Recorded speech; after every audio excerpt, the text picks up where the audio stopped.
mas pinaigting pa ang operational planning, interoperability at command and control ng 7ID at 5th ID sa isinagawang Combined Arms Planning Exercise 2026 sa Hilaga at Gitnang Luzon. Ulat ni Sunshine Cazar. Sa harap ng patuloy na nagbabagong banta sa seguridad at mas lumalawak na pangangailangan para sa mabilis at organisadong pagtugon, muling pinagtibay ng 7th Infantry Division at 5th Infantry Division sa ilalim ng Northern Luzon Command ang kanilang pinagsamang kahandaan sa pamamagitan ng Combined Arms Planning Exercise o CAPEX 2026.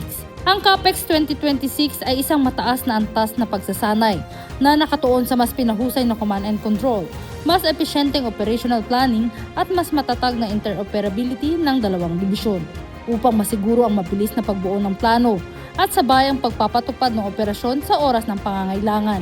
Kapansin-pansin ang aktibong partisipasyon ng 7th Infantry Division na buong lakas na nakibahagi sa mahalagang bahagi ng ehersisyo mula sa threat scenario presentation hanggang sa planning exercise o PLANEX at tactical exercise without troops o TEWT sa pamamagitan ng CAPEX na ipapakita ang kakayahan ng 7ID na magsagawa ng masinsinang pagpaplano, magsabay-sabay sa pagbuo ng tactical courses of action at mag-rehearse ng deployment at maneuver ng mga unit mula brigade, batalyon hanggang kumpanya.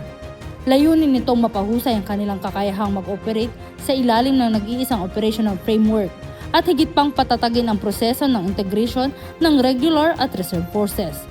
Bilang mahalagang bahagi ng mas pinalawak na preparasyon para sa territorial defense at crisis response operation, isasagawa ang PLANEX mula February 9 hanggang 13, 2026 sa kanilang headquarters kasama ang battle staff, brigade at battalion staff, commanders ng support units at piling mga commander mula sa mga regional community defense group.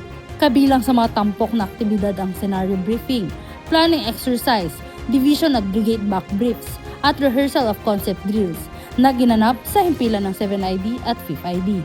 Sa kabuuan, ang CAPEX 2026 ay hindi lamang simpleng pagsasanay sa papel.